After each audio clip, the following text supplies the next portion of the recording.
Vous voyez, cette répression a commencé. Et ce qui est humiliant pour l'État de Côte d'Ivoire,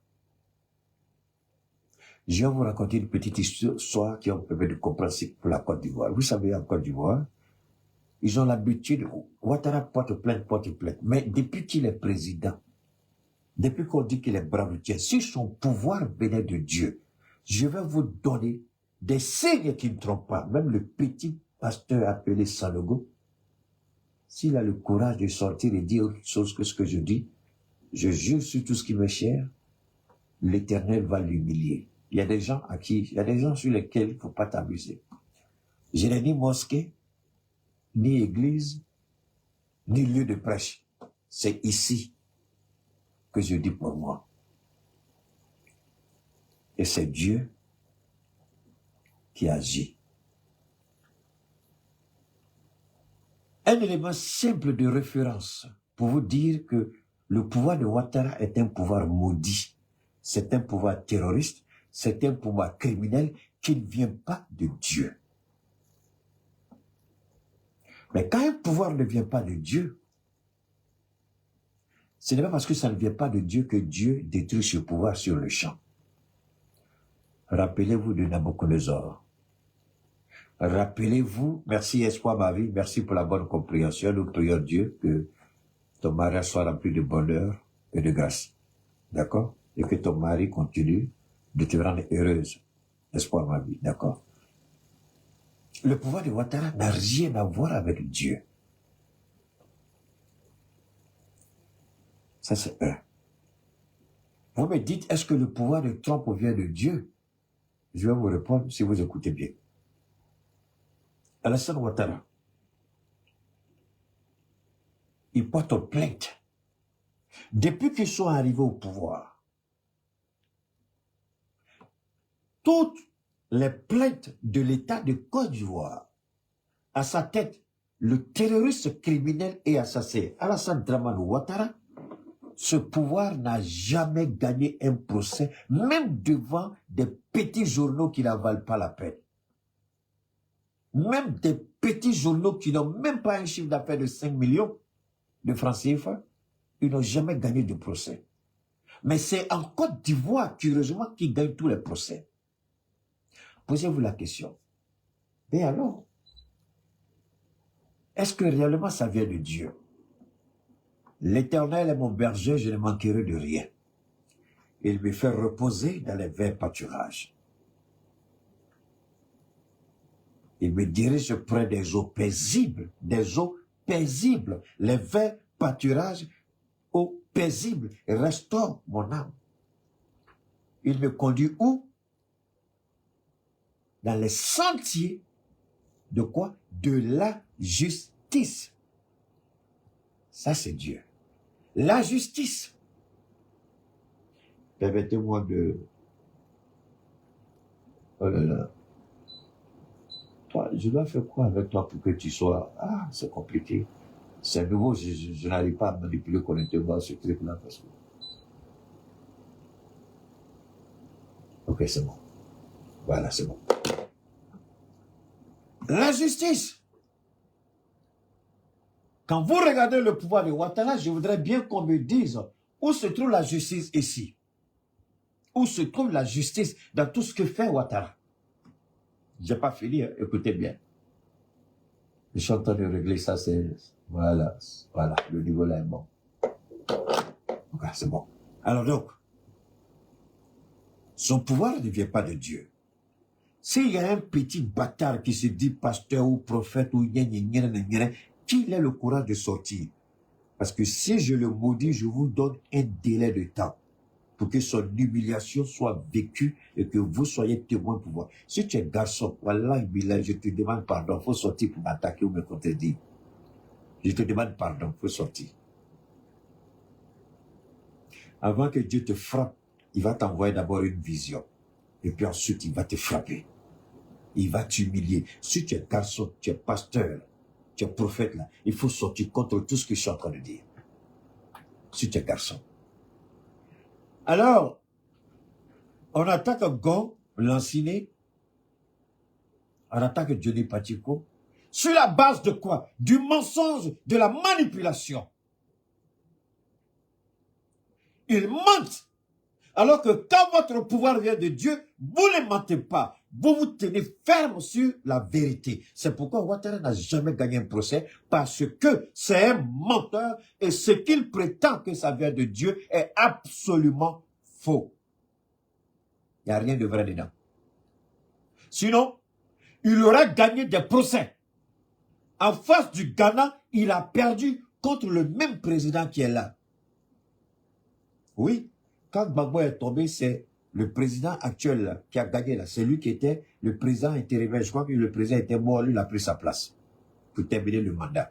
C'est là que Ouattara arrive au pouvoir. Et il y avait un deal entre l'État de Côte d'Ivoire et le Ghana parce qu'il y avait un problème sur la délimitation frontalière, juridiquement parlant, n'est-ce pas, de ce puits-là. Le puits, il y avait, de par la position du puits, en fait, quand le Ghana pompe son pétrole, la Côte d'Ivoire ne peut plus pomper. La position était telle que c'est vrai, la réserve se trouve en Côte d'Ivoire. Mais de par sa position, le Ghana avait une paix. Donc, c'est la réserve ivoirienne qui nourrit la réserve du Ghana. Donc, quand le Ghana pompe, la Côte d'Ivoire ne peut pas pomper. Donc, les gens ont dit ça, ce serait un investissement inutile. On va investir des milliards ici, on ne pourra rien gagner parce que tant que le Ghana pompe, nous, on ne peut rien tirer.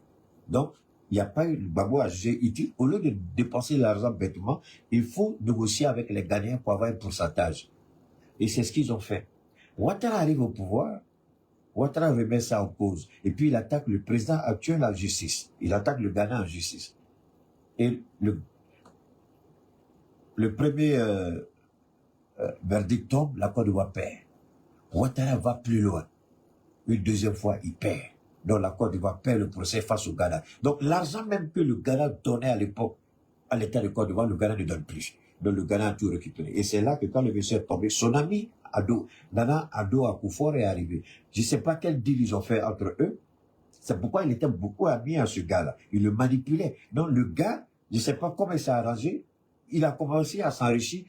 Quand le président actuel, quand il partait du pouvoir, le Ghana avait tellement d'argent que quand le monsieur est arrivé au pouvoir, le soi-disant Nana Addo Akufo, il a juré que le Ghana ne prendra pas 5 francs, ni avec les bailleurs de fonds, ni avec eux, ni sur ce qu'on appelle le marché des capitaux. Et en quelques mois, le Ghana n'avait plus rien. Il fallait aller prendre crédit.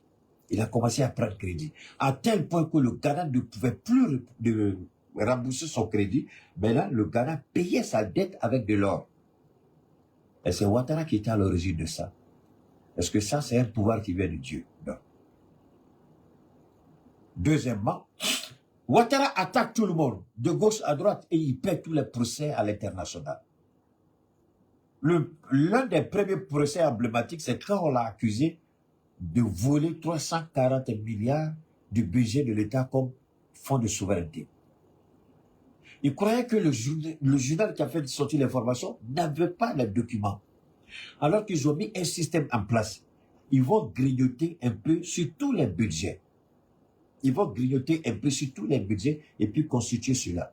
Les voleurs sont très intelligents. Et comme c'est un voleur, c'est un ancien banquier, voleur, il savait comment grignoter. Donc, pour eux, il n'y avait pas de trace. Mais il a été trahi dans son propre camp. L'information a été donnée. Et quand ils sont allés au procès, ils ont demandé que le procès ne soit pas public. Ils ont demandé que le procès ne soit pas public. Donc, ils ont fait un procès. Et au thème du procès, le journal a apporté toutes les preuves. Et Ouattara a perdu le procès. Et puis, ils n'ont plus jamais parlé de ça. On attaque Johnny, ils échouent. Ils attaquent Suleiman Gbagbo, ils échouent. Ils attaquent Lassine Gon, ils échouent. Quel pouvoir qui vient de Dieu perd son temps pour mentir, pour avoir raison? J'allais oublier. Monomo, Diawara Oumar, qui a été manipulé par l'État de Côte d'Ivoire pour venir investir en Côte d'Ivoire. On lui propose une banque qu'il rachète la banque. Après avoir pris des prêts colossaux, il rachète la banque, il achète des terrains. Il arrive en Côte d'Ivoire. la banque refuse de céder. L'État de Côte d'Ivoire refuse de lui céder la banque qu'il a payée. Avec les dettes, parce que la banque avait une dette, il a tout payé. Mais là, il demande à voir ses terrains, il n'y a pas de terrain. Qui a fait ça? L'État de Côte d'Ivoire. Avec qui? Avec Photocopie. Celui qui veut être président. C'est lui qui est à la manœuvre. Et qu'est-ce qu'ils font? Ils organisent, le monsieur va porter plainte en Côte d'Ivoire contre eux. Et Photocopie dit au juge, là, si tu es garçon, mais si tu es femme, là, il faut dire qu'on n'a pas raison. Donc, qu'est-ce qui se passe? Le procès, la Côte d'Ivoire gagne, enfin, le gouvernement gagne le procès. Et le monsieur, on dit qu'il a tort. Ce n'est pas tout, on le bannit de la Côte d'Ivoire. C'est-à-dire que jusqu'à sa mort, tant que cela soit au pouvoir, il ne viendra jamais en Côte d'Ivoire pour demander quoi que ce soit. Business Africa, si tu es stupide, avant de poser des questions stupides, je ne suis pas là pour te répondre, je ne suis pas ton camarade, je ne suis pas là pour faire un débat avec toi. Je m'en fous de ce que tu crois. Ta tête, là, il y a caca dedans, mais c'est caillou, c'est l'eau qui est dedans. Quand tu vois les gens agir en Europe, là, tu sais pas. Voilà des gens que j'appelle des idiots. Je suis en train de vous donner quelques éléments pour comprendre si un pouvoir vient de Dieu ou non. Ah, donc, le pouvoir européen va demander à ta maman, idiot que tu es. Alors, je continue. Diawara de Diré, il saisit la Cour de justice de la CEDEAO. Ils vont au procès. L'État de Côte d'Ivoire est représenté, la Côte va perdre le procès.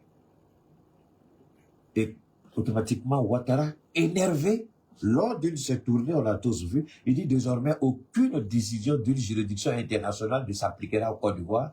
Et ce monsieur malhonnête, maléfique, satanique, terroriste et tyran, voleur et criminel, il donne sa propre interprétation de ce qu'on appelle les clauses internationales.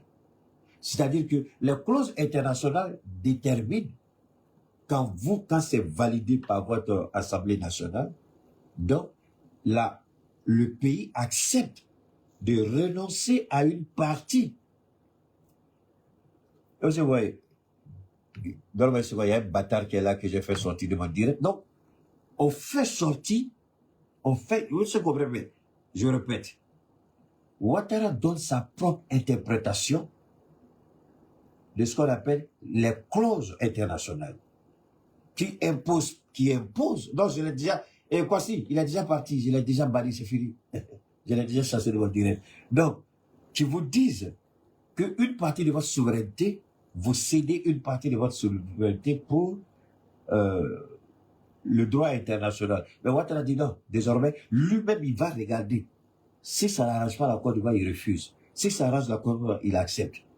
Voilà pourquoi celui qui a dit ça, il va au Nigeria et demander à la CEDEAO de punir qui? Le Niger, et il est prêt, lui, à faire une intervention militaire. Je vous plante le décor pour savoir à qui on a fait. Parce que je vais tuer Ouattara dans ce direct. Je suis en train de présenter le décor. Je vais le détruire, Ouattara. Je vais le dépecer, Ouattara. Je vais le circoncire, lui et son frère, ici, pendant ce direct. Parce que ce sont des maudits de la pire espèce. Ce sont des malédictions humaines de la pire espèce. Je suis en train de planter le décor, je n'ai pas encore commencé mon direct. Donc partagez, installez-vous. Donc Ouattara perd, j'ai ma propre interprétation du droit international. Waouh! Wow! On a vu ça où?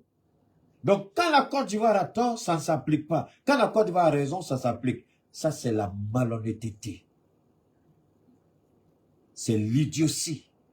C'est l'irresponsabilité et c'est la bêtise humaine. Ce n'est pas tout, on continue. Donc, le jeune Diawara saisit une juridiction internationale et la Côte d'Ivoire perd. Vous êtes au courant? Air Côte d'Ivoire, un avion a été saisi à 2 reprises. La première, c'était au Mali, la deuxième, c'était au Congo-Brazzaville, puisque lui-même, il est ressortissant du Congo-Brazzaville d'origine malienne. Ça a été saisi et c'est dans l'humiliation que l'État de Côte d'Ivoire reconnaît une dette qu'elle ne voulait pas reconnaître. Donc, la Côte d'Ivoire a payé. Même pas un centime n'est resté au dehors. Alors, posez-vous la question. Quel est ce pouvoir qui vient de Dieu et qui paie tous les procès? Quel est ce pouvoir qui vient de Dieu et qui paie tous les procès? Maintenant, vous me dites, est-ce que le pouvoir des Européens, ça vient de Dieu? Vous n'avez qu'à regarder la guerre en Ukraine pour savoir si c'est un pouvoir qui vient de Dieu. Des dirigeants qui poussent un autre pays à faire tuer leurs enfants, à sacrifier leurs enfants. Permettez-moi, je vais vous montrer une image dont l'Afrique, le monde n'en a pas besoin. Donc, c'est aussi clair et c'est aussi limpide que ça. C'est aussi clair et c'est... Donc, la Côte d'Ivoire, le pouvoir de Ouattara ne vient pas de Dieu. Ça n'a rien à voir avec Dieu. Les arrestations, les emprisonnements, les enlèvements. Alors, ils croient peut-être qu'ils sont arrivés. Mais vous savez, Dieu est un Dieu de la justice. Dieu n'agit pas dans le désordre. Merci à toi, Bar. Je vais répéter. Dieu est un Dieu de la justice. Ce n'est pas un Dieu du désordre. Je vais vous dire pourquoi. Avant que Dieu frappe, Dieu envoie toujours un ou des messagers pour avertir. Vous avez le droit, vous pouvez refuser de reconnaître que ces envoyés-là viennent de Dieu. Vous avez le droit, vous pouvez le dire que ces envoyés-là ne viennent pas de Dieu. Vous avez le droit, puisqu'on dit que Dieu lui-même n'est pas. On remet même Dieu, la divinité de Dieu même, on remet ça en cause. Les gens remettent ça en cause, donc ce n'est pas évident que les gens écoutent ceux qui sont envoyés par l'Éternel. Voilà, vous êtes des menteurs, vous êtes des manipulateurs, vous êtes des corrompus. On dira tout. Ils vont le dire, oui, c'est vrai. Mais, permettez-moi de vous montrer rapidement ceci. J'espère que on pourra... Je vais vous montrer une petite... Je vais revenir ici. Il y a un hommage que je voudrais rendre à... Je vais revenir. Je vais rendre l'hommage à travers ce direct-là à quelqu'un que vous connaissez. Je vous en prie, faites monter le mercure, faites monter encore, faites monter, on est là. Quelle est cette partie que je vous fais montrer? Voilà, c'est ici. C'est cette partie-là que je vais vous montrer. Pour savoir quel pouvoir vient de Dieu, je vous montre ceci.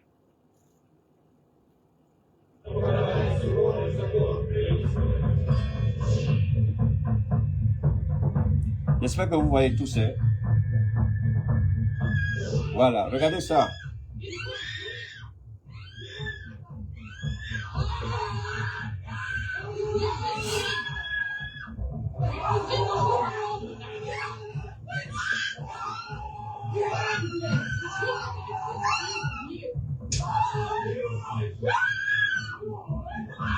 Regardez d'abord, après je vais vous expliquer. Regardez d'abord.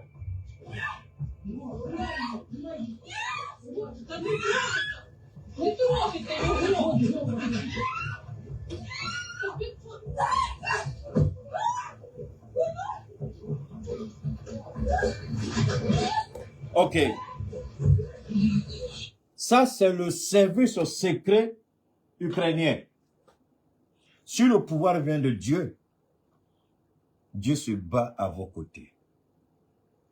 Aujourd'hui, il n'y a plus d'hommes valides. Je dis bien, plus d'hommes valides pour aller au front contre la Russie. Aujourd'hui, pratiquement, les hommes, il n'y a plus d'hommes aujourd'hui en Ukraine, à l'exception de certains vieillards. La scène que vous voyez n'est pas un cas isolé. Le renseignement va de cours en cours pour faire sortir les gens de force pour les amener au front. Mais si ça vient de Dieu, est-ce que vous avez besoin de faire ça? si ça vient de Dieu, là, celui qui est en face de vous, est-ce que c'est votre camarade? Alors, si leur pouvoir vient de Dieu, comment l'OTAN plus l'Union européenne n'arrive pas à combattre un seul homme, un seul pays, un seul peuple, une seule armée, c'est-à-dire la grande fédération de la Russie? Pourquoi ils n'arrivent pas? Parce que chez eux, là, Poutine, là, ils ont la crainte de Dieu. Montrez-moi un seul pays occidental où on ne fait pas l'apologie de l'homosexualité condamnée et condamnable par Dieu. Est-ce que c'est un pouvoir qui vient de Dieu? Aujourd'hui, la France est humiliée à cause de qui? De Brigitte, non, Jean Trudeau, quelque chose comme ça, Brigitte Macron. Ils ont fait disparaître tous les documents médicaux quand on a changé son sexe d'homme en femme. Mais aujourd'hui, les juges disent qu'elles se mettent nues pour qu'on vérifie s'il n'y a pas eu de changement de sexe. Regardez, l'humiliation. Vous pensez qu'un tel pouvoir vient de Dieu? Pour savoir que le pouvoir de Macron ne vient pas de Dieu, vous n'avez qu'à regarder comment Dieu nous a permis, nous, de sortir des griffes de la France. Est-ce que vous avez une idée de ce que la France faisait dans nos pays? Le terrorisme, c'est de ça qu'on parle. Mais il y a autre chose pire que le terrorisme que nous vivions. Notre existence même était menacée. La survie même, en tant qu'État, en tant qu'Africain, était menacée. Parce que la France venait voler chez nous pour s'enrichir. À un moment donné, nous n'aurions, d'abord, on n'est pas développé, deux, on n'aura rien. Qu'est-ce qu'on aura pour bâtir notre développement? Rien. Donc, pour savoir que ce pouvoir ne vient pas de Dieu, vous n'avez qu'à regarder l'ascension de ces trois pays au sein de l'AES, et ce n'est pas tout. Madagascar est dedans. Il y a bien d'autres pays aujourd'hui. Je vais vous faire écouter notre, tout à l'heure, je vais vous faire écouter notre. Donc, les pouvoirs qui font la propagande et l'apologie de l'homosexualité, c'est des pouvoirs qui ne viennent pas de Dieu. Point barre. Maintenant, vous avez votre réponse. Est-ce que ces pays-là, est-ce que ces gens-là viennent de Dieu? Non. Mais je n'ai pas fini. Je vais vous ramener ici encore rapidement, on va écouter ça. Pour vous comprendre, pour vous amener à comprendre une petite, toute petite chose très simple. Une seconde. Oh là là, il y a... Je vais vous faire écouter ceci et puis rapidement on va revenir.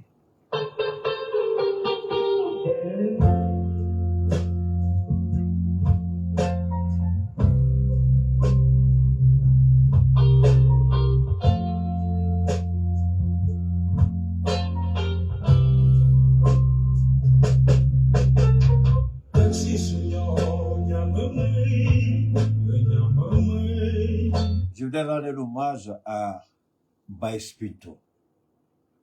Je ne sais pas ce que je pourrais faire pour aider Baï, mais je vais chercher à entrer en contact avec lui, qu'il me permette de temps en temps, pour des questions de droit d'auteur, qu'il me permette de faire vibrer la Côte d'Ivoire et le monde d'ailleurs, de ces mélodies-là qui ont bercé notre enfance.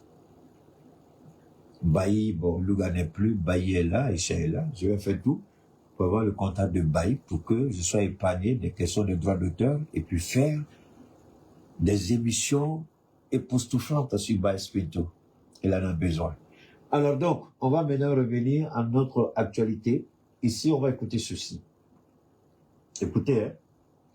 Je vais vous amener à écouter ce monsieur qui m'a coupé le souffle. Avant d'aller plus loin,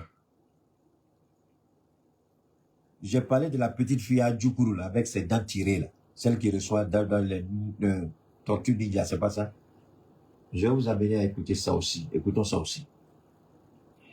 Possède donc seul critère qui est ce... Écoutez. C'est donné. C'est important de le souligner. Alors donc, la nationalité permet donc à un individu de se réclamer d'un Ivoirien. Je suis Congolais, conformément à ce que la loi dit de qui peut être Congolais. Voilà ce qu'il faut pouvoir retenir. Mais dans notre contexte actuel, il faut bien préciser que la qualité... Nous parlons toujours du régime de Ouattara, je vous en prie. Gardez l'esprit ouvert. Cette télévision, moi je prie Dieu que le pouvoir qui va venir en place reprenne le cahier de charge de cette télévision. Il y aura des changements à faire si la télévision doit rester. LCI et puis Live TV. Il faut reprendre leur cahier de charge et puis regarder sérieusement ce qu'ils font.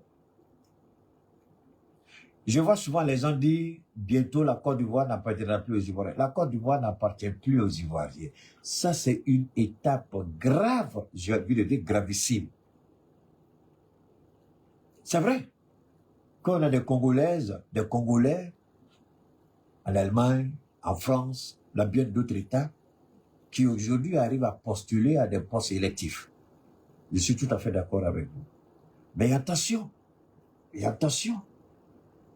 la stabilité politique de ces pays permet de faire ça.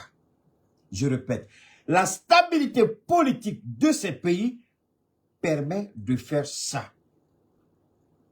Est-ce que nous avons cette stabilité en Afrique, particulièrement en Côte d'Ivoire, où les plaies vives sont ouvertes par un régime terroriste qui est au pouvoir? Permettre à des Libanais d'être candidats, c'est une porte dangereuse que le RHDP vient d'ouvrir, cette organisation terroriste. La politique, c'est la saine appréciation. Je répète, la politique, c'est une saine appréciation. Est-ce que cette saine appréciation nous permet aujourd'hui, en toute responsabilité, de dire qu'un Libanais peut être candidat en Côte d'Ivoire? Si le bon sens ne prend pas le pas sur ce qu'on appelle constitution, ça devient compliqué. Et d'ailleurs, la constitution, parlons-en si vous voulez. La constitution, ce sont des mots, ce sont des lettres, ce sont des phrases qui ne vivent pas, qui sont mortes. La constitution ne vit que quand moi je décide de l'appliquer, de vivre conformément à cette constitution. La constitution est une parole muette. L'âme de la constitution, c'est la dignité du peuple. Souvent on vous dit, l'âme du peuple c'est la constitution. C'est absolument faux. L'âme vit, la constitution ne vit pas. Elle ne vit que quand nous décidons de l'appliquer. Tant que nous ne l'appliquons pas, elle ne vit pas. Et la constitution ne peut vivre que lorsque nous, l'application de la constitution, ce n'est pas seulement les gens sont tellement bêtes. Hein? Ah, tu es en train de jeter l'eau sur moi maintenant, d'accord, j'ai compris. Alors, réfléchissons encore une fois. Pour que la constitution soit une constitution stable pour un pays stable, il faut que le niveau de développement, le niveau de légitimité, de souveraineté, de moralité, de probité, le niveau social, pour ne pas dire sociologique, il y a tellement d'éléments qui rentrent en compte quand on parle de constitution. Mais attention, il faut que nous soyons nous-mêmes dans une position pour que cette constitution-là soit appliquée à nous. C'est ça la réalité. Mais quand vous écoutez ici, Ouattara veut déclarer la guerre aux Ivoiriens.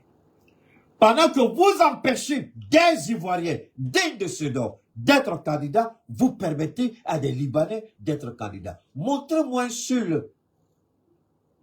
une seule commune au Liban où un Ivoirien peut être candidat. Nos sœurs ivoiriennes africaines au Liban sont violées, Souvent même, on leur demande de s'accoupler avec leurs animaux domestiques. Parce qu'on ne considère pas le noir au Liban comme un être à part entière. Nos sœurs qui sont là-bas, là, si je m'en vais venir ici pour porter plainte contre moi. Souvent, les animaux domestiques couchent avec nos sœurs là-bas, au Liban.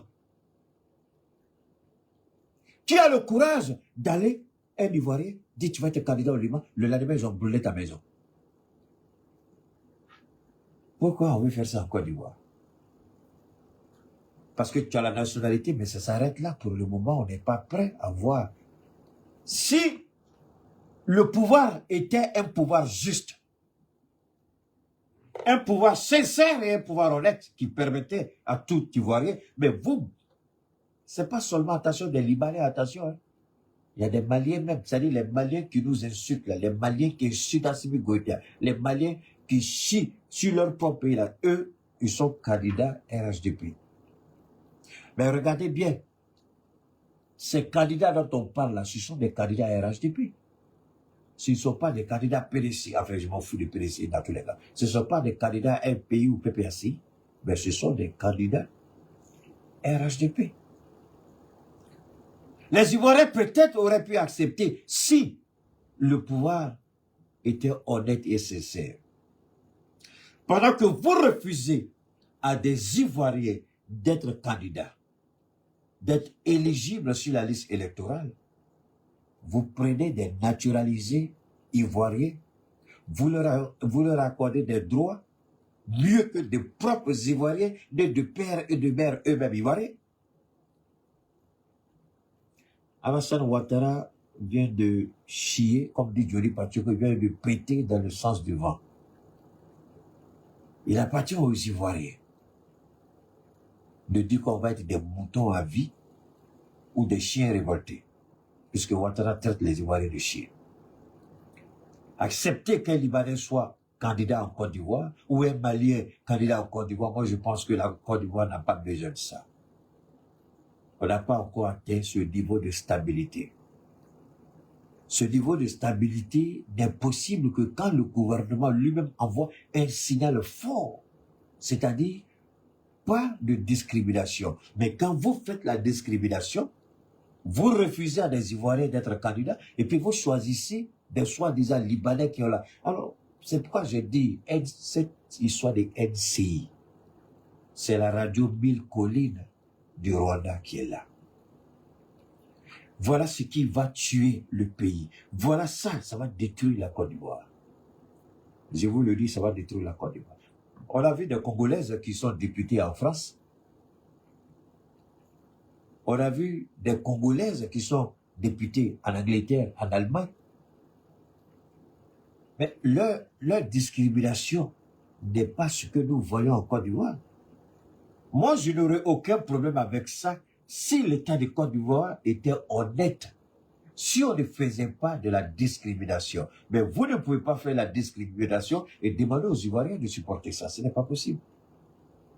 Écoutez ça. Des électeurs et l'aptitude à devenir, à faire acte de candidature possède donc ce critère qui est celui. Ça dit que ce bâtard qui est là, ce monsieur-là, c'est pas sa première fois. Celui-là, j'espère que vous le connaissez. Ça, ce sont des gens qui vont brûler la Côte d'Ivoire.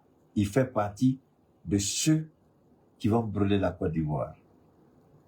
Ce monsieur que vous voyez, je répète, regardez-le bien. C'est des gens, si demain la Côte d'Ivoire brûle, que les Ivoiriens se rappellent de son visage, il fait partie de ceux-là. Défendez une cause qui est juste et noble. Défendez une cause qui est acceptable. On commet l'injustice, on dit aux Ivoiriens acceptez. Et en même temps, pendant qu'on refuse aux Ivoiriens le droit de compétir à une élection, on permet aux naturalisés d'être déçus des natifs, c'est-à-dire l'allogène commande l'autochtone. Ça, c'est en Côte d'Ivoire. Ce n'est pas une question d'ouverture, ce n'est pas une question de disposition constitutionnelle. La constitution dont le petit bâtard là ici se réfère, cette constitution-là n'est pas respecté. Donc Ouattara ne reconnaît la Constitution que quand ça s'applique selon sa vision.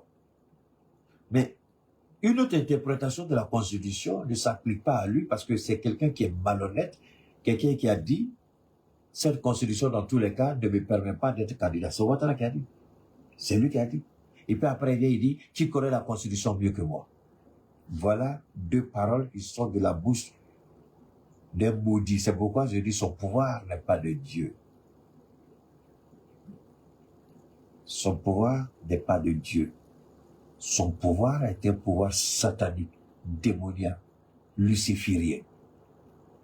C'est Lucifer en question, le terroriste en chef, la malhonnêteté à outrance, la mauvaise foi. On ne peut pas aimer quand même les enfants d'Oufoué et puis détester en même temps les enfants d'Oufoué. On ne peut pas prétendre dire qu'on aime la paix et puis créer les conditions du chaos. Si vous aimez la paix, pourquoi Bob dit il coupe les tendons avant d'achever et vous n'avez rien fait? C'est pourquoi je demande à l'avocat de Lansine et de Johnny Pacheco, je leur demande honnêtement et sincèrement de ressortir tout ce que Bob a dit. Et puis, le document de l'Union européenne et des Américains qui pointent du doigt la Côte d'Ivoire comme étant un État terroriste qui fait le blanchiment de capitaux, la vente illicite de drogue. Ces documents-là, ce n'est pas un document de l'AES, ni d'un activiste, mais de l'Union européenne. Donc, je demande aux avocats de Gon Lansine de prendre ces documents-là et puis poser la question à la justice française. N'est-ce pas ça un document? Mais sur quelle base un État terroriste peut accuser quelqu'un de terroriste quand cet État même est épinglé par l'organisation de l'Union européenne comme État? N'est-ce pas un État terroriste? C'est le même document que je demande à Johnny Pacheco. Souvent, les choses simples sont là, vous vous fatiguez, mais que Johnny prenne ces documents et puis les donne aux enquêteurs ou à s'ils veulent aller en justice, que la Côte d'Ivoire, parce que la preuve est établie que la Côte d'Ivoire est un État terroriste. Le document a détaillé, point par point, l'implication de la Côte d'Ivoire dans le blanchiment des capitaux, de la vente illicite de drogue. Que ces documents-là servent à ces avocats-là pour fermer le groin à ce régime criminel et assassin. Alors, donc, on va revenir ici rapidement sur... parce qu'il faut qu'on soit clair, ici, c'est pas fini. Hein. On va rapidement revenir ici, et puis voilà, on revient ici, et puis voilà. Je vous fais écouter ça aussi. D'accord? Je vous fais écouter ça. Écoutons ça et puis on va avancer. Chers compatriotes, c'est en ma qualité de président.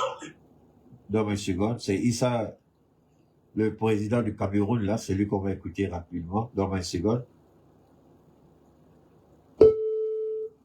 Voilà. Voilà, allons-y.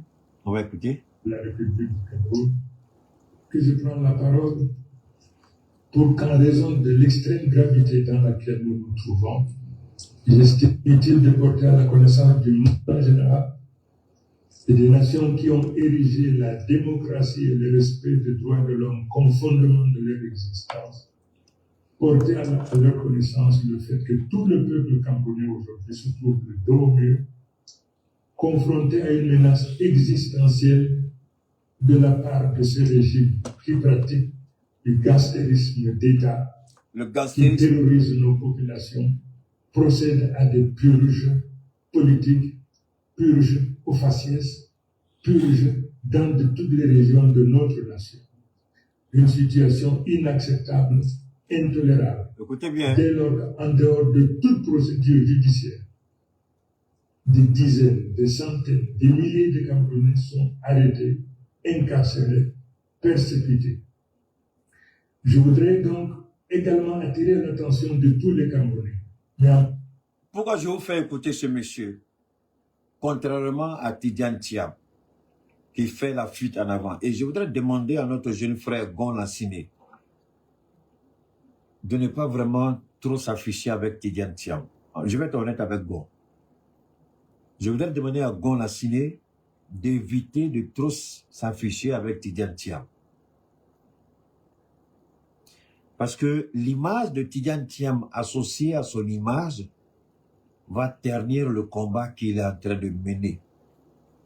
Lui, il est prêt à aller au charbon. Tidjane Thiam n'est pas prêt à aller au charbon.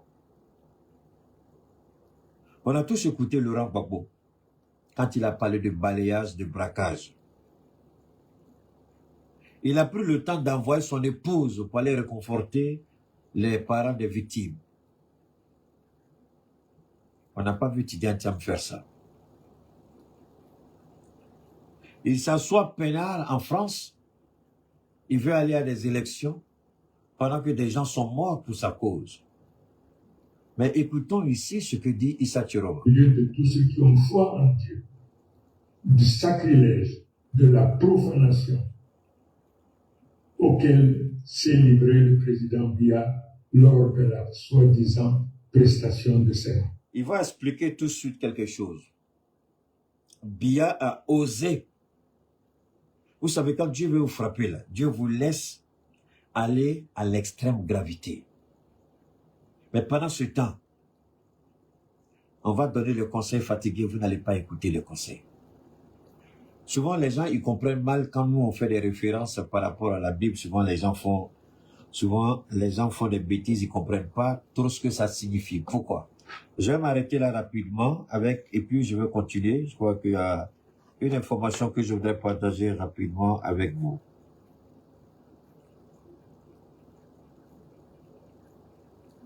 Dans une seconde.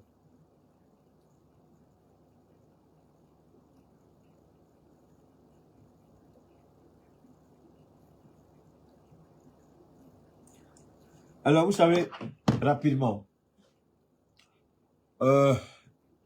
c'est par rapport à mes produits rapidement. Il y a beaucoup de personnes qui, là où je vais attirer l'attention des gens, souvent les gens me contactent par rapport à des besoins bien précis, pour des questions de santé, je veux dire.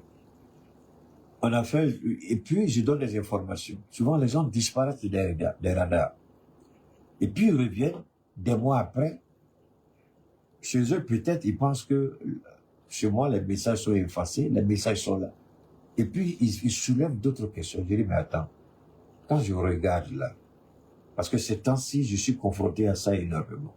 Je dis, mais toi, tu m'as contacté depuis, ça fait combien de mois? Et je t'ai donné toutes les informations. Maintenant, tu reviens avec autre chose. Pourquoi je le dis? Quand vous me contactez parce que vous avez ceci ou cela, je suppose que c'est vrai. Et puis après, vous me dites, attends, je dis, attendez, arrêtez. Si tu avais déjà pris soin de gérer ce que je t'avais proposé, aujourd'hui, là, tu es en train de pleurer que tu as ça. Mais est-ce que tu sais que c'est parce qu'il y a quelque chose que tu n'as pas réglé avant? Souvent, c'est compliqué pour eux. Donc, je demande infiniment pardon. Quand vous me contactez, je vous en prie, et que votre état de santé nécessite mon attention, que je vous donne le point de ce que vous pouvez ou ne pas vouloir peut-être acheter, après ne revenez pas me parler d'une autre maladie. Parce que vous croyez que je n'ai pas les informations. Quand je rentre, je vois qu'on a communiqué il y a 4 mois, 5 mois, 6 mois. Vous disparaissez des réseaux, vous les détirez, et puis après vous revenez, vous me mettez la pression. Parce qu'après, ils négligent. Souvent, on regarde mes prestations, et puis ils négligent. Mais après, ils reviennent, c'est compliqué. Alors que c'est la maladie qu'ils ont refusé de soigner, qui a entraîné une dégradation significative de telle ou telle partie de leur corps, tel ou tel organe. Donc, moi, je vous demande pardon. Quand vous me contactez et puis vous disparaissez dans la nature, et puis après vous réapparaissez, vous me mettez la pression, il faut faire ça, Keita, ça fait 1000 ans, je t'envoie, il dit, mais attention, voilà. Quand je regarde, je dis, mais attention, ça fait combien de mois, combien d'années tu m'as déjà contacté, voilà les trucs qui sont là. Mais c'est par rapport à telle maladie. Mais c'est la maladie là qui est à l'origine de ce que tu as. Maintenant, pourquoi tu me mets la pression? Donc, c'est pourquoi je dis aux gens, si vous n'êtes pas prêts, c'est pas un problème pour vous. Attendez. Ne perdez pas votre temps et puis mon temps si vous n'êtes pas prêt. Maintenant, vous avez des problèmes et il se trouve que c'est la maladie au départ que vous avez refusé de soigner. Moi, mes prix peut-être peuvent être, mes prestations peuvent être élevées, ça, c'est clair. Ben, que cela ne va pas vous aider par la grâce de Dieu, je ne crois pas. Donc, je vous demande pardon. Quand vous me contactez, il y en a aussi qui vont tourner jusqu'à dire, j'ai payé un peu, tu m'as envoyé pas après. Je dis, mais attends, ça fait 6 mois, tu m'as contacté pour un truc, tu n'as rien fait pendant 6 mois, et tu me dis, tu as payé un peu, moi, je te donne mon produit, et puis tu as payé le reste. Pourquoi tu vas te faire ça? Pourquoi je vais faire ça? Je fais pas ça. Je fais pas ça. Donc, si vous n'êtes pas disponible, c'est pas grave. Je n'en veux à personne. Mais ne demandez pas quelque chose d'un mois après, et puis vous me dites, vous êtes sur le point de mourir, là, si on ne fait pas ça tout de suite. Moi, je ne suis pas Dieu. Si vous avez laissé la maladie détériorer votre santé jusqu'à un certain point, il n'y a pas grand-chose que je peux faire. Soyons réalistes. Donc, si vous êtes intéressé, et puis je dis une chose, souvent aussi les gens ne comprennent pas, ils vont ramasser tous les documents médicaux. Je n'ai pas besoin de ça, je vous demande pardon. C'est pour que vous sachiez exactement ce que vous avez. C'est pour que vous compreniez exactement ce qu'il y a et ce que le médecin a dit. Maintenant, quand vous commencez votre traitement, ça vous permet de savoir où vous étiez et aujourd'hui où vous êtes. Voilà pourquoi je vous dis d'aller. Moi, je ne vous dis pas de m'envoyer ça. Vous gardez, c'est pour vous-même. On va dire ça 1000 fois, mais les gens vont continuer quand même, c'est pas grave. Donc, je voudrais que cela soit bien compris entre nous. Et puis, par la grâce de Dieu, on verra ce qu'on peut faire. Je ne peux pas tout soigner, je ne suis pas Dieu. Si Dieu lui-même permet que les gens meurent, donc est-ce que moi je suis à mesure d'empêcher que quelqu'un meure, puisque moi-même je vais mourir selon la volonté de Dieu. Mais seulement, essayez de nous aider. Si vous venez à moi, je propose quelque chose, et je prie Dieu que le traitement que je propose soit le traitement qui va vous guérir. Voilà. Donc, j'ai demandé aussi que tous ceux qui m'ont contacté, parce que j'ai commencé, aujourd'hui, j'ai répondu à plein de messages. J'ai pris le temps jusqu'à 10h, vers 11h du matin, j'ai travaillé toute la nuit. Donc, très peu de messages n'ont pas encore été répondus. Je vous ai dit, les messages que vous avez envoyés sur le 223 72 25 70 70, et c'est pas un numéro Orange Money que j'ai mis en non. C'est un numéro Orange Money. C'est quand mon numéro principal, s'il lui est bourré, s'il atteint le quota journalier ou mensuel, je vous donne ensuite un autre numéro. Mais d'ici là, n'allez pas faire des paiements là-bas quand je n'ai pas demandé, parce que ça fatigue un peu. Souvent, vous m'accusez, j'envoie l'argent là-bas. Alors que moi, je ne sais pas sur quel numéro vous envoyez l'argent. Le seul numéro que je donne pour le moment, c'est ça. S'il est saturé, je vous donne un deuxième numéro. Mais si ce n'est pas le cas, ne faites pas de paiement par vous-même sans me demander, je vous en prie. Parce qu'après, je suis allé, j'ai découvert qu'il y a plein d'argent qui était là-bas. C'était bourré. J'ai dit, mais attends, si on les envoie l'argent, et puis ils ne me disent même pas qu'ils envoient l'argent. Hein? Donc faites beaucoup attention, s'il vous plaît, écoutez très bien quand on travaille. Et puis, donc, non, mais,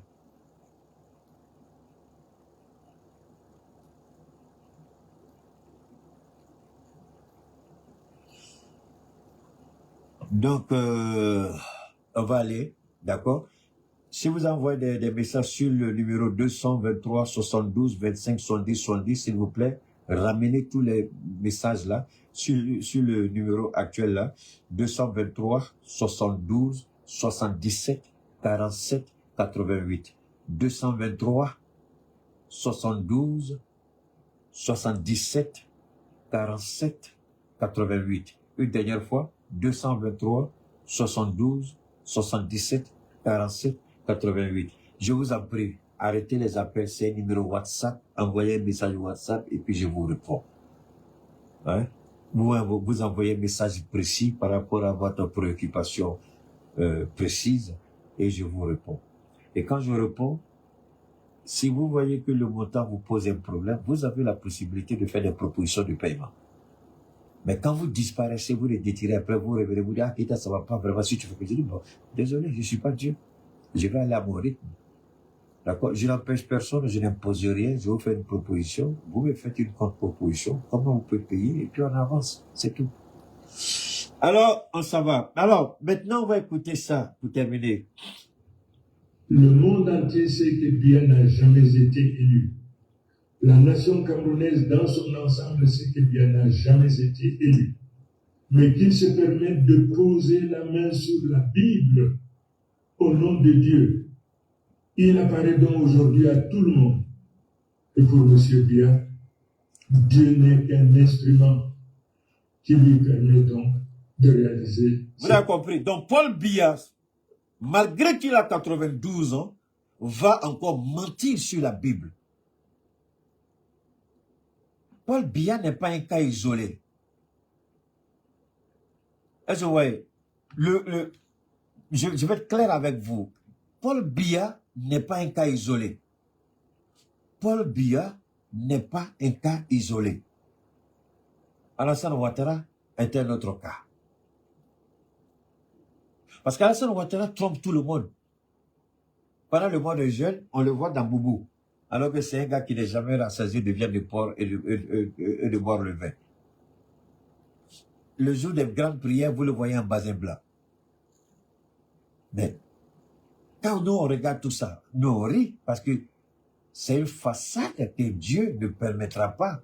Vous n'allez pas utiliser le nom de Dieu en vain. Il va vous faire payer ça. Si vous pensez que la politique et puis l'affaire de Dieu, c'est pas la même chose, vous vous trompez. Vous vous trompez lourdement. Et Paul Biya aujourd'hui, c'est dans ce cas de figure qu'il est. Il sait qu'il n'a pas gagné les élections parce que les procès-verbaux sont aujourd'hui disponibles. Et les procès-verbaux, tout le monde a ça. Mais qu'est-ce que vous avez vu le jour de la prestation de serment de Paul Biya? Vous avez vu les institutions, vous avez vu les représentations diplomatiques là-bas, les pays qui sont accrédités au Cameroun, vous avez vu tous les ambassadeurs. Alors qu'ils savent très bien que Paul Biya n'a pas gagné les élections. C'est là que le peuple africain doit se réveiller. Ces institutions-là s'en fichent de nous éperdument. Ces institutions n'ont pas besoin de nous. Ces institutions se fichent de ce que nous pensons. Donc, est-ce que vous croyez que recadrer Paul Biya par la force, puisqu'il a violé la loi, il a violé son serment. Il dit qu'il va respecter la Constitution, mais il n'a pas respecté la Constitution parce qu'il sait qu'il n'a pas gagné ces élections-là. Mais il s'accroche au pouvoir. Mais comme au Cameroun, comme en Côte d'Ivoire, j'ai écouté des petits journalistes là qui sont en train de raconter leur vie de madame. Il y a qui sait. On a vu une Range Rover sous forme de limousine. Le gars dit c'est un Maybach Mercedes. J'ai dit, on peut être aussi malhonnête jusqu'à ce point où il était sous. La voiture officielle de Paul Biya, c'est pas Range Rover, en limousine. Les gars disent c'est Maybach ou Mercedes. Il peut avoir Maybach Mercedes, mais le jour de la prestation de service, de serment, je crois, c'était dans une Range Rover qu'il a quitté. Moi, c'est ce que j'ai vu. Peut-être qu'il allait à Maybach, mais bon. En tout cas, ce que j'ai vu, c'est de ça que je parle. Mais ce qu'il faut retenir, c'est quoi? Pourquoi jurer sur la Bible quand vous avez menti? À 92 ans, plus de 40 ans de pouvoir. Tu ne peux même pas marcher, tu ne peux même pas. Parce que le jour de la prestation, il a fait tellement de bêtises, il ne savait même pas où il était. On dirait qu'il était sous l'effet de la drogue. Vous savez, les gens comme Paul Biya, comme Ouattara, c'était un peu... Le président algérien qui était paralysé là, comment on l'appelle? Le président algérien qui était dans le fauteuil roulant, donnez-moi son nom s'il vous plaît. Le président algérien qui était dans le fauteuil roulant là, donnez-moi son nom, je vous en prie. Rapidement son nom. J'ai besoin de son nom. Le président algérien. Donc, vous voyez, le président algérien, s'il vous plaît, j'ai besoin de son nom, quoi. Le président algérien, pardon. J'oublie son nom, là. Le temps que vous trouvez le nom, on va écouter ça.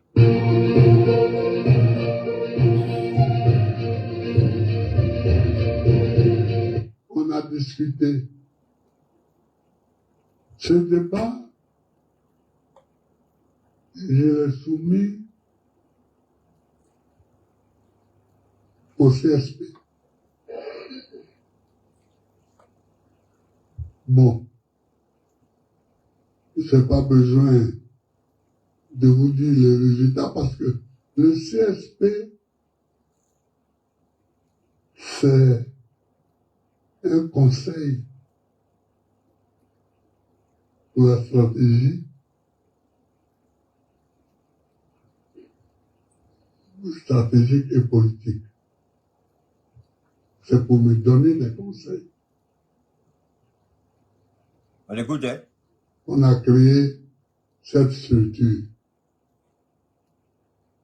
Voilà. Et donc, souvent, fois, je convoque le CSP. Merci. Il me donne des conseils. Quand c'est dans un calme plat, je prends ce qu'ils me disent et j'exécute. Bon. Ce que dit le président Gbagbo ici, c'est évidemment, il y a des choses à faire. Ce que dit le président Gbagbo, je le répète une dernière fois, il y a des choses à faire. Il prend conseil, mais le plus important, toutes les décisions qu'il prend, ce sont des décisions qui sont mûrement réfléchies. Il ne se lève pas comme ça par un coup de tête magique et puis il fait. Contrairement, pourquoi Gbagbo dit ces genre de choses-là? C'est pour mettre Tidjane Thiam. Vous savez, Gbagbo est très intelligent. C'est un dinosaure politique, je vous l'ai dit. Gbagbo Laurent ne va pas sortir comme ça pour allumer Tidjane Thiam. Non, Gbagbo Laurent va parler de sorte que chacun comprenne que la voie que Tidjane Thiam a choisie n'est pas la bonne voie. Pourquoi Gbagbo nous parle ici de CSP? Il parle de communication, il parle d'échange, il parle de conseil. Mais quand Tidjane Thiam s'assoit là-bas, avec qui il parle, avec qui il échange, et quand vous l'écoutez, la raison pour laquelle on peut épiloguer là-dessus, on peut ne pas être d'accord avec Maurice Gikawe, mais Maurice Gikawe a claqué la porte parce que Tidjane Thiam ne consulte pas, il se lève, il prend les décisions. Est-ce que Tidjane Thiam est sur le territoire pour comprendre quels sont les enjeux? C'est vrai qu'il a fait sortir Bledou, Soumaïla et autres personnes, ça c'est une bonne chose, mais est-ce qu'il est sur le terrain ici pour comprendre le véritable enjeu? Pourquoi le PDCI se précipite-t-il pour aller à ces législatives quand on sait que tout est biaisé? Mais on nous a présenté le découpage même électoral même pose problème. La plupart de tous les sièges du Parlement se trouvent au nord, alors que quand on regarde la densité de la population dans le nord, autant pour moi, quand on regarde la densité de la population dans le nord, c'est une densité qui est largement inférieure à celle que nous avons au centre et puis au sud. Mais curieusement, au centre et au sud, on n'a pas suffisamment de sièges à l'Assemblée nationale. Mais c'est le nord qui rafle tout. Et j'ai même entendu par mon jeune frère, Souleymane Gbagbo, on a même confisqué les corps. Les gens veulent rendre un hommage à ceux qui sont tombés. On refuse. Et quels sont ceux qui étaient sur le terrain pour rendre hommage? C'était le PPACI et le FPI d'Afrique Guessa. Où était le PDCRDA? Soyons honnêtes. Tidjane Thiam dit qu'il est quelqu'un d'ouvert, mais moi je pense qu'il est rancunier. Parce que la sortie de Laurent Gbagbo, ça fait mal à Tidjane Thiam. Le fait que le PPACI, quand les gens me disent « Ah, PPACI va aller, je dis « Je ne crois pas à ça ». On dit « Ah, PPACI va partir », je dis « Tant que je ne vois pas, je ne crois pas ». Et Gbagbo est sorti. Il dit « Oui, ils veulent aller, mais moi je ne vais pas à ces élections-là ». Parce que ceux qui sont morts à notre appel. Ceux qui sont morts pour le combat que nous menons. Donc, on ne peut pas aller à ces élections-là si on ne rend pas hommage à ces gens-là. Mais à quoi ça sert? Vous allez marcher sur le corps des gens. Mais ce que le PDC est en train de faire, c'est ce qu'Alassane Ouattara a fait en 2011. Alassane Ouattara a enjambé le corps des Ivoiriens. Alassane Ouattara a marché sur le corps des Ivoiriens. Alassane Ouattara a marché dans le sang des Ivoiriens pour aller s'asseoir dans un fauteuil qui lui-même était ensanglanté en 2011. C'est ce que le PDC est en train de faire. Le PDC est en train de marcher sur le corps des Ivoiriens qui sont morts pour aller à ces législatives-là. Mais est-ce que ça vaut la peine encore de suivre le PDC-RDA avec une telle réflexion, avec une telle bassesse morale politiquement parlant? Le PDC ne vaut même plus d'être écouté.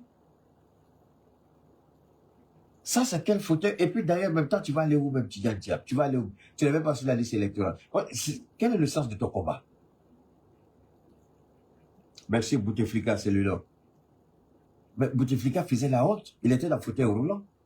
Mais vous croyez que Paul Biya pourra terminer ce mandat-là, vous mentez? Paul Biya ne peut pas terminer ce mandat. Ça m'étonnerait fort que Paul Biya aille au bout de ce mandat. Donc ça veut dire quoi? Mourir au pouvoir. Ils savent, c'est pourquoi ils sont en train de préparer le fils de Biya, le fils adultéré de Chantal. Cette légère femme-là qui se dit première dame.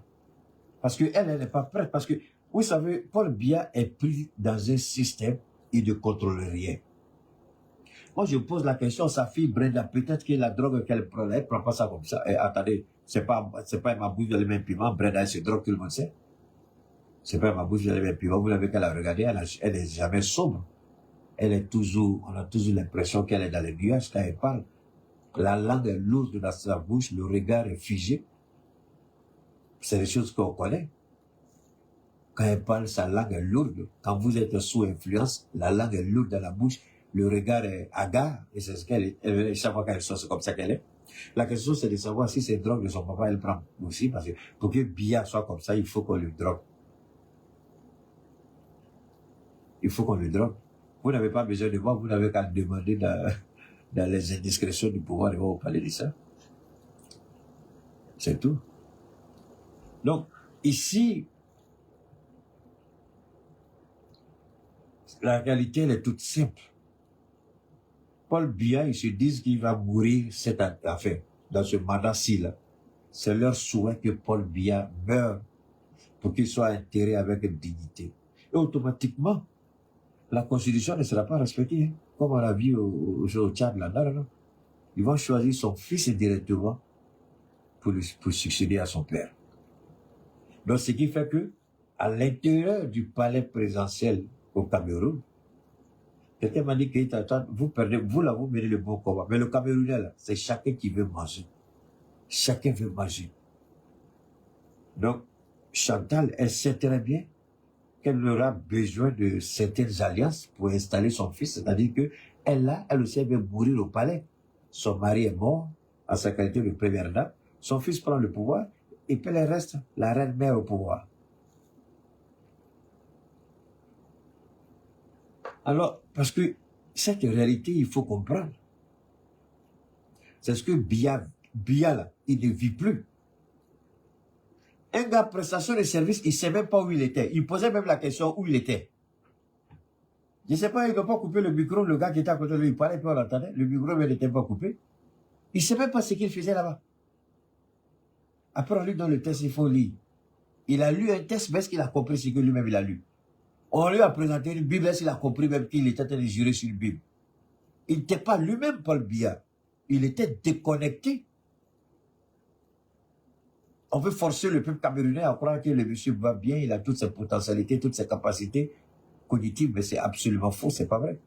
Donc aujourd'hui en Côte d'Ivoire, on a un régime qui est criminel, qui est assassin, qui vole et qui pille.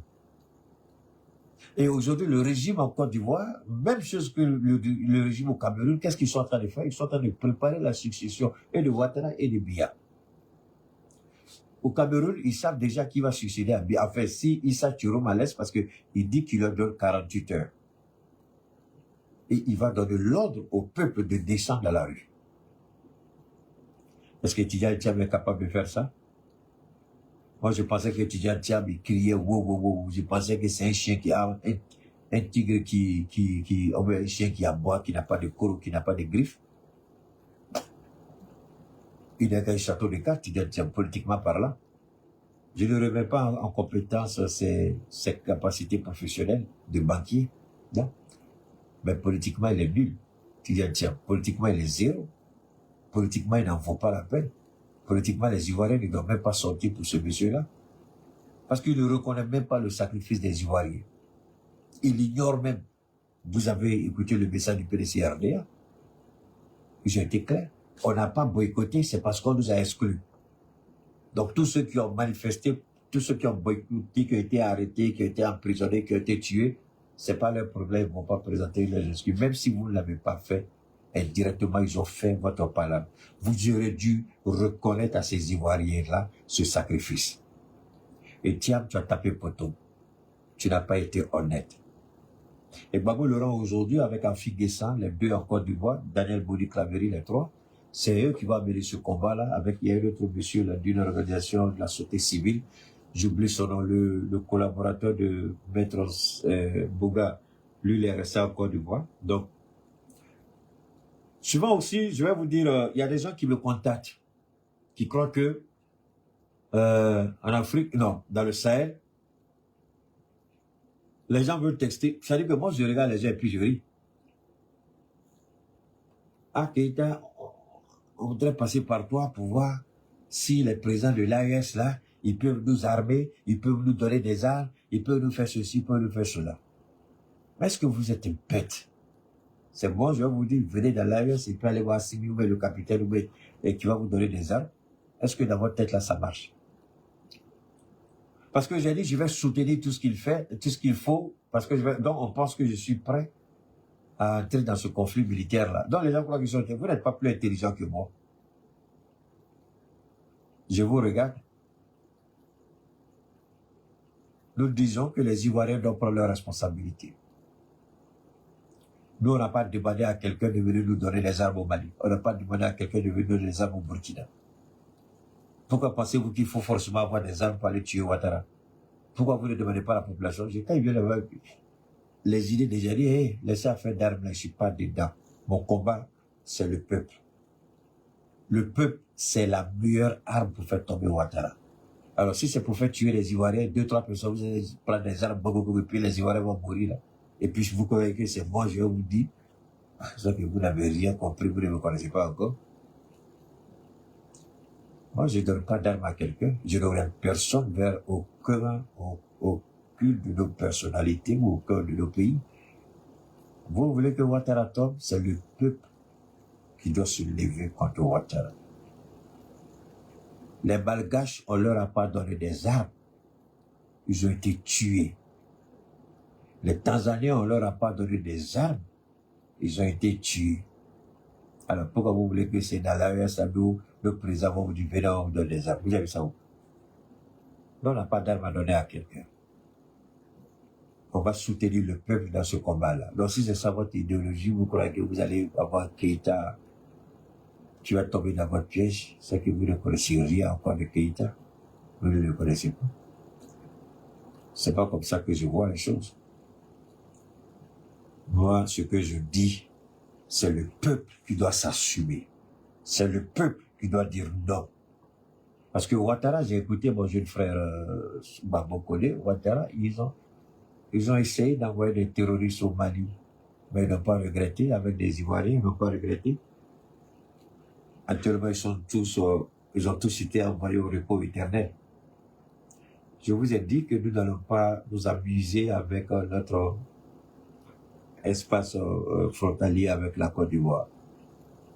Nous allons sécuriser, et si quelqu'un pense qu'il est à mesure de passer, qu'il passe.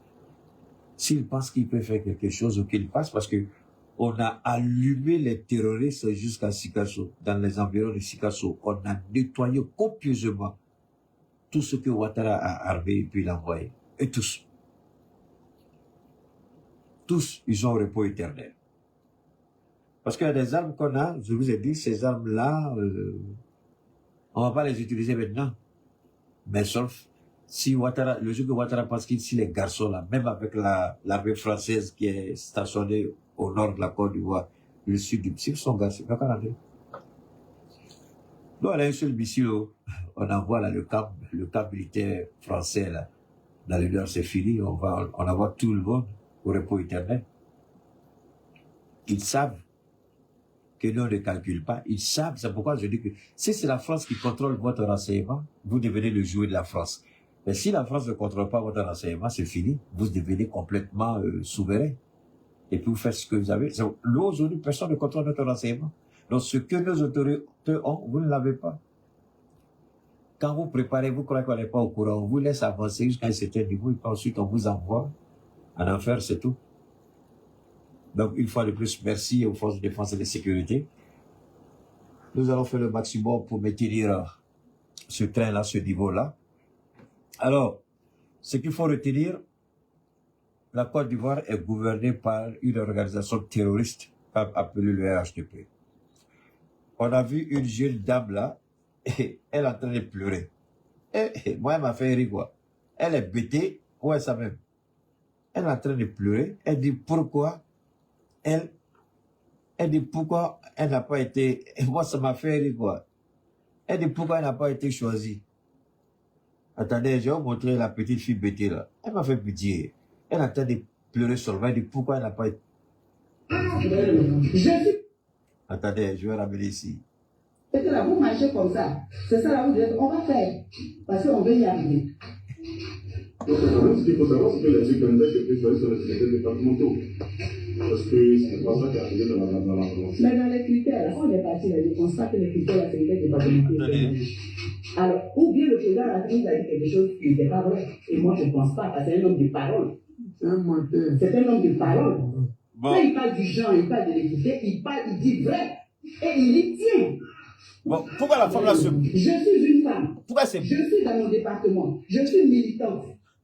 Jamais vous venez d'écouter la petite vidéo. Alors, pourquoi elle se blague elle-même? Pourquoi elle se ment à elle-même? Pourquoi elle se trompe? C'est pas elle seule, hein? Attendez, il y a une autre aussi que je vais vous faire écouter.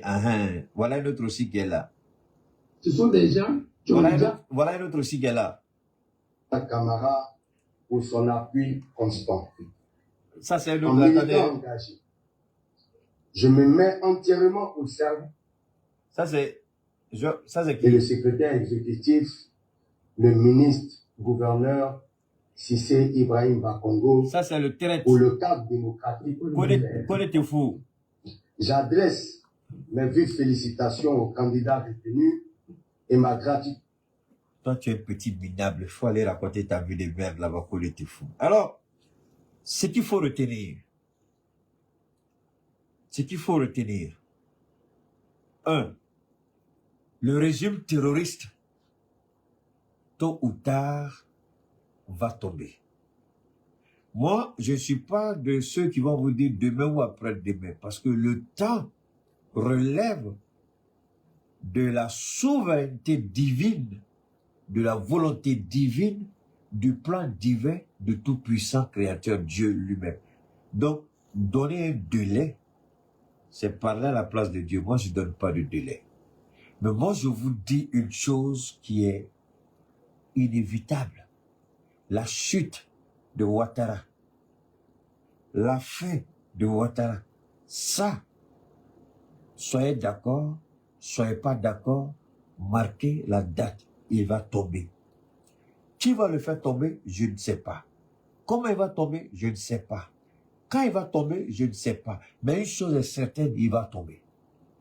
Ça, pour moi, ça s'arrête là. Je ne rentre pas dans d'autres considérations, me placer à un niveau qui n'est pas le mien. Tout ce qu'ils ont préparé contre les Ivoiriens, Télé Brema, les mercenaires, Bob et tous ceux qu'ils ont recrutés dans le noir. Quand Dieu veut frapper, souvent, il peut y avoir une fuite de gaz dans la maison et puis tout va exploser. Vous allez mourir dedans, personne ne va sortir vivant. Donc, quand nous on dit qu'ils vont tomber, moi je sais de quoi je parle, je sais comment Dieu peut frapper. Hôtel Sebroko là, Dieu peut créer une situation là-bas et puis personne ne va sortir vivant dedans. Parce que moi je crois en Dieu, c'est tout. Et je sais que ces choses-là vont s'accomplir. Je voudrais dire à tout le monde ici, ceux qui nous écoutent, pas forcément d'accord avec moi, je suis entièrement d'accord avec vous, mais nous avons en place un régime criminel, un régime terroriste. Et dans l'AES, nous savons que le régime d'Alassane Ouattara est un régime terroriste.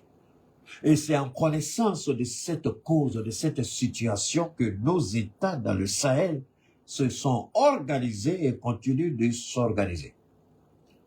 Nous nous équipons. Vous n'avez même pas une idée de ce que nous avons comme armement. Wallah billah, vous n'avez aucune idée. Parce que le jour où ce criminel va se tromper, cette canaille de voleurs, ce traite, ce terroriste Ouattara, le jour qu'il va se tromper, je vous jure au nom de Dieu, en moins de 24 heures, on ira prendre le petit déjeuner au palais présidentiel. Parce que on connaît le site géographique de tous les camps militaires en Côte d'Ivoire. On n'a qu'à organiser, on n'a qu'à orienter nos missiles là-bas. Et puis on ferme le goût à tout ce qui est militaire, on les enterre là où ils sont, et puis on prend un petit déjeuner en Côte d'Ivoire. Mais le problème, c'est quoi? Ouattara est toujours prêt à quitter la Côte d'Ivoire. C'est-à-dire qu'il a un avion qui est toujours prêt à décoller, au cas où ça pète. Donc, vous qui croyez que vous êtes garçon, vous insultez, vous menacez, surtout la petite fille, journaliste criminelle. Il faut être prête, ma chérie. Priez Dieu. C'est ce que je dis, toi et Ali Diarasouba, là. Priez Dieu que ce régime ne tombe pas. Parce que vous allez avoir... Vous savez, quand c'est l'AES, vous êtes fort. Vous avez les sujets des bâtards que vous êtes, toi et Ali Diarasouba. Dagadé que vous êtes. Quand il y a des vrais sujets sur la Côte d'Ivoire, on ne vous voit pas. Mais des sujets pour faire dormir les Ivoiriens, pour attaquer l'AES, vous êtes les premiers. Priez Dieu que Ouattara ne tombe pas. S'il tombe, vous n'aurez pas le temps de quitter la Côte d'Ivoire. On va mettre la main sur vous. Si Ouattara pense qu'il est garçon, s'il est brave, il n'a qu'à nous provoquer. On va même pas envoyer les 5000 soldats de l'AES. Le Burkina seul va s'occuper, ou le Mali seul va s'occuper de la Côte d'Ivoire. Si vous pensez que vous êtes un garçon, parce qu'on vous attend parler sur les plateaux de télé, il y a eu des coups de feu, il y a eu des tirs de sommation, blabla. Vous blaguez. Vous blaguez, c'est pas ça? Nous, on est dans la guerre là-haut, on n'a pas peur de coups de fusil. Nous, on est dedans. Ouattara a peur d'acheter les armes. Toutes les armes que Ouattara a achetées en Côte d'Ivoire, c'est pour sa propre sécurité. Hein. Ouattara n'a pas acheté d'armes pour mener un combat offensif de haute intensité comme nous on le fait. Parce que nous, on est prêts. La guerre à haute intensité, on est prêts. On est en train de s'équiper. Ces missiles qui vont vous couper le souffle. On est en train de s'équiper, on n'est pas en train de s'apaiser. Ouattara peut tenter une seule fois. Il n'a qu'à tenter pour voir. Quand vous avez des plaisantins sur vos plateaux de télé qui marchent, là, c'est pas ça? Nous, on ne parle pas. Nous, on dit, tentez-nous une seule fois. Provoquez-nous une seule fois. C'est qu'on demande à Ouattara. Si les garçons, il n'a qu'à tenter une seule fois. Si les garçons, il n'a qu'à tenter une seule fois. Au nom de Dieu, on va raser tous les camps militaires qui sont choses. On va faire comme la Russie. Une fois qu'on entre là, dans le nord de la Côte d'Ivoire, on sort plus. Ça devient une partie de l'AES. Si Ouattara veut perdre le nord de la Côte d'Ivoire, il n'y aura pas de négociation. On va vous allumer et puis on prend le nord. Si t'es garçon, il faut nous provoquer Ouattara. Donc, les Ivoiriens, vous devez comprendre une chose.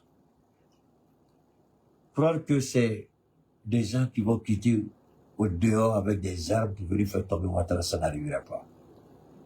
Je vous le dis, c'est pas aujourd'hui, je le dis, je le réaffirme. Si c'est ça votre souhait, alors quittez la Côte d'Ivoire avant que cela n'arrive. Parce que le carnage sera vilain à voir. Donc, ceux qui se blaguent dans les coulisses, qui appellent les gens, il faut le soutenir. Moi, je ne suis pas la personne indiquée. Allez-y chercher ailleurs. Vous voulez qu'on arme des gens pour entrer en Côte d'Ivoire? Non, on n'a pas peur de ça. Mais est-ce que vous êtes prêts à assumer ce qui va se passer? Est-ce que vous avez une idée de ce que vous dites?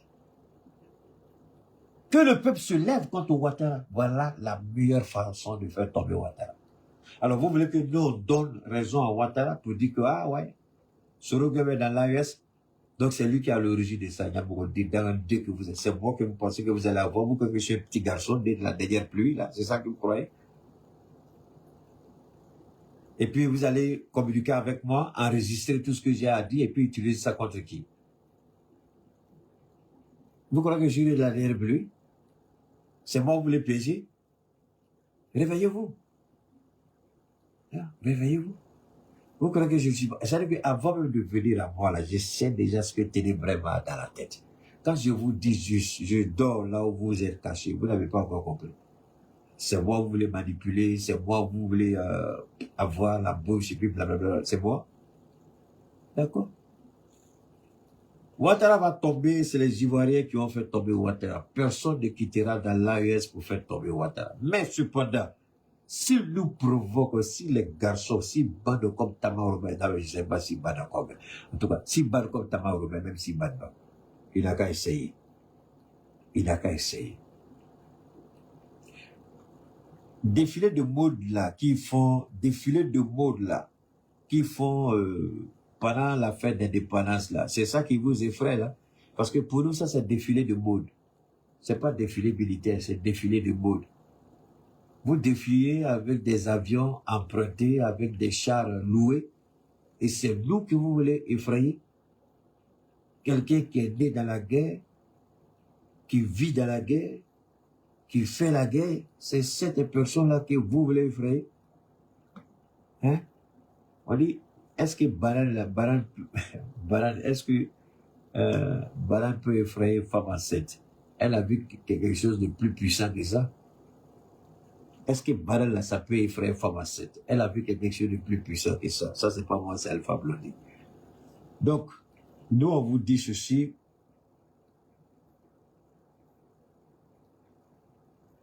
Faisons beaucoup attention.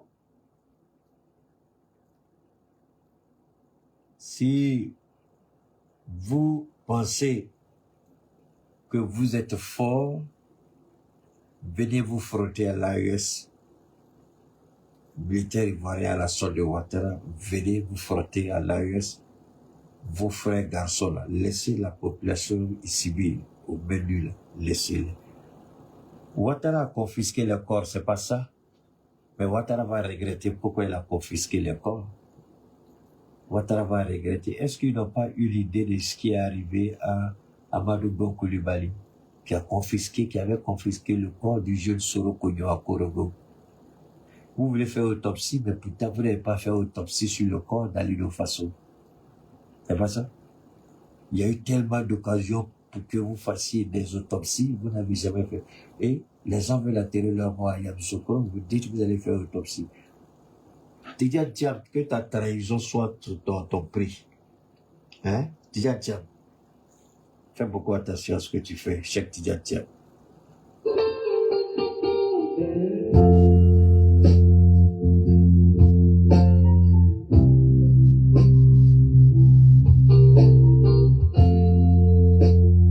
Merci infiniment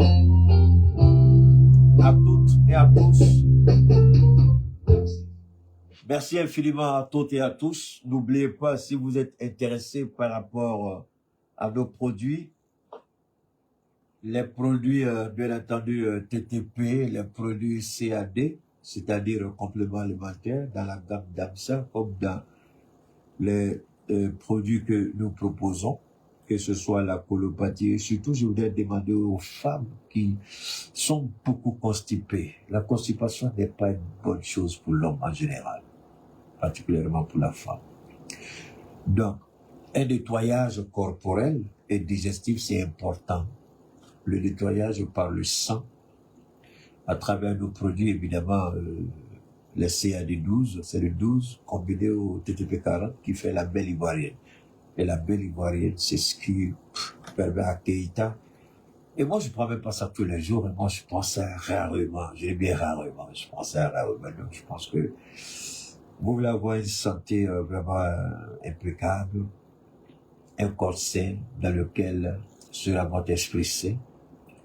Il faut commencer par vous nettoyer correctement, n'est-ce pas, au niveau des organes vitaux, que ce soit les reins, le foie, les poumons, le cœur, n'est-ce pas, les artères, les veines, puis la régénération cellulaire, c'est important pour moi. Et je vous conseille de le faire. Franchement, ça peut aider, ça va aider beaucoup. D'accord?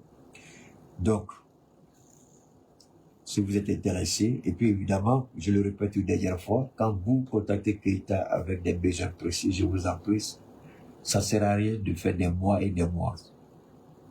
Si vous commencez à payer progressivement, vous aurez fini de payer avant même de savoir que vous avez commencé à payer. D'accord? Mais quand vous disparaissez et puis vous revenez et vous mettez la pression parce que la maladie s'est empirée, désolé Keïta, il n'est pas Dieu. Hein? Alors, donc, quand vous faites les commandes, organisez-vous pour payer. Moi, je n'impose pas un paiement cash. J'ai la possibilité de vous dire de payer par versement, c'est-à-dire 2 ou 3, et vous soldez votre cas, c'est fini. Alors, quels que soient les cas de figure, que ce soit le cancer ou le cancer métastasé, peu importe l'organe atteint par le virus du cancer, peu importe l'organe. Si vous, une fois qu'on vous le dit, vous venez à nous par la grâce de Dieu, vous pouvez avoir des résultats rapides. D'accord? Et puis aussi, c'est pas seulement le cancer, hein, colopathie, anémie, d'accord, hypertension, diabète, tous les types de diabète. Vous avez des douleurs neuromusculaires, mais pas d'arthrose, nerfs sciatiques, tout, les douleurs neuroarticulaires aussi. Donc, vous venez à nous, et surtout aussi, ceux qui ont déjà des cas de, comment on appelle ça, des cas d'AVC, n'est-ce pas? Ceux qui ont des cas d'AVC, avec conséquences de paralysie partielle, on peut vous aider, on peut faire ce qu'on peut. Donc, on travaille dans ce carnaval-là. Vous verrez à Keïta avec un besoin précis sur la base d'un diagnostic médical. Pas de m'apporter des rapports médicaux, des examens. Je n'ai pas besoin de ça. Juste, voilà ce que le diagnostic dit. Et puis, il n'y a pas de problème, on continue. Alors donc, que Dieu nous aide et que Dieu nous assiste lorsque nous allons traverser la vallée de l'ombre de la mort, que personne ne craigne point, car le Seigneur est avec nous.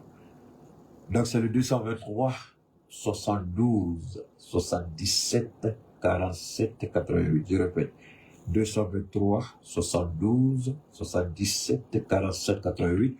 Si vous avez déjà envoyé des messages sur le 72, 25, 70, 70, vous le ramenez sur le 72, 77, 47, 88.